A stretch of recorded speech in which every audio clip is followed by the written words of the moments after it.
Hello student, welcome to my channel Science by Sumati.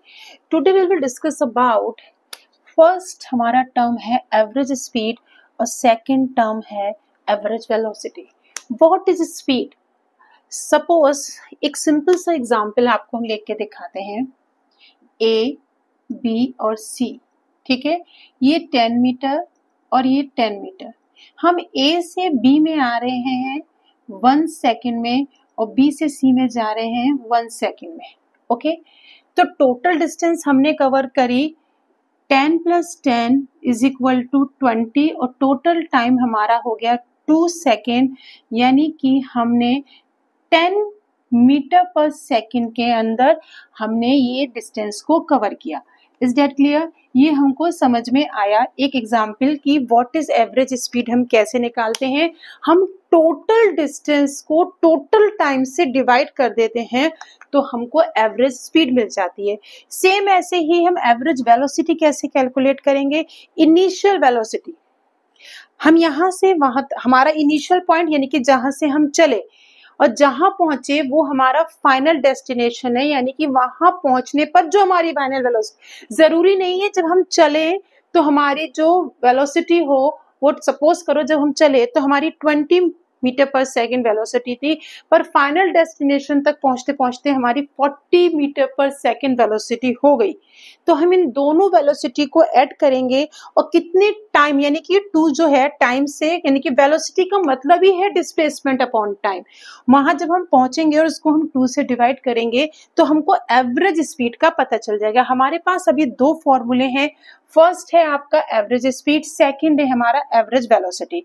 Average speed is equal to total distance upon total time और average velocity is equal to initial velocity plus final velocity upon 2. अब हम इसके आगे देखेंगे, एक numerical को हम solve करेंगे. आपके एनसीईआरटी का ही एक एग्जाम्पल है जो बहुत ही सिंपल है, जिसको हम आगे अपने नेक्स्ट इसमें देख रहे हैं कि आपको बहुत छोटे छोटे डायग्राम्स आएंगे, बहुत छोटे छोटे क्वेश्चंस आएंगे. फर्स्ट है आपका एक एनसीईआरटी का एक न्यूमेरिकल है आपका कि यहाँ से एक स्केट है, वो 16 मीटर 4 सेकेंड में 16 मीटर डिस्टेंस कवर करता है और नेक्स्ट जो उसका है नेक्स्ट 16 मिनट वो 2 सेकेंड में कवर करता है. ये आपका एनसीईआरटी का 7.1 एक एग्जाम्पल है जो आप एनसीईआरटी की बुक में देखेंगे कि फर्स्ट 16 मीटर जो है हमने 4 सेकेंड में कवर करी और नेक्स्ट 16 मीटर हमने 2 सेकेंड में कवर करी. तो what is the average speed of this? तो इसकी एवरेज स्पीड क्या हुई? अब हम एवरेज स्पीड को कैलकुलेट करेंगे. टोटल डिस्टेंस कितना हमारा 16 + 16, हमारा 16 + 16 और टोटल टाइम 4 + 2, यानी कि हमारा टोटल टाइम कितना हो गया 6 सेकेंड हो गया. जब हम 6 सेकेंड को 32 से डिवाइड करेंगे तो 5.33 मीटर पर सेकेंड हमारा क्या हो गई एवरेज स्पीड. सेम ऐसे एनसीईआरटी का एग्जाम्पल नंबर 7.3 देखेंगे. ठीक है, 7.3 एग्जाम्पल हम देखेंगे.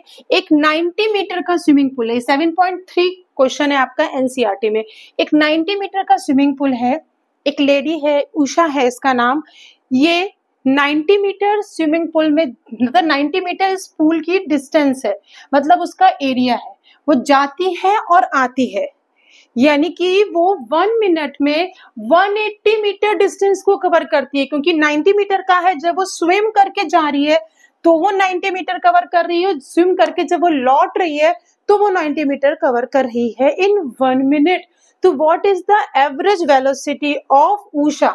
उषा की एवरेज वेलोसिटी हम कैसे कैलकुलेट करेंगे? क्योंकि आना और जाना मिला के वो 180 मीटर 1 मिनट में ट्रेवल कर रही है और 90 मीटर का हमारा क्या है पूरा स्विमिंग पूल है. तो what is the average velocity? पहले हम गिवन देख लें क्या क्या है. हमारे पास टोटल टाइम है 60 सेकेंड, क्योंकि 1 मिनट को हमने 60 सेकेंड में कन्वर्ट किया. डिस्टेंस हमारी 180 मीटर है. डिस्प्लेसमेंट यहाँ 0 हो गया क्योंकि डिस्प्लेसमेंट 90 मीटर वो चलकर गई और 90 मीटर ही वापस आ गई. यानी कि वो जहां से चली थी वो वहीं से वापस आने से डिस्प्लेसमेंट हमारा क्या हो गया 0 हो गया. यानी कि वो जहां से चली उषा वहीं पर पहुंच गई. तो what is the average speed? Total distance upon total time, total distance यानी कि एवरेज स्पीड 180 हो गई और टाइम हमारा 1 मिनट था तो 60 सेकेंड, यानी कि उसकी एवरेज स्पीड हो गई 3 मीटर पर सेकेंड, हमने एवरेज निकाल लिया। अब वेलोसिटी, टोटल डिस्प्लेसमेंट, डिस्प्लेसमेंट तो हमारा 0 था तो हमारी वेलोसिटी क्या हो गई 0, क्योंकि ऊपर 0 और टाइम हमारा 60 यानी कि डिवाइड करेंगे तो एवरेज वेलोसिटी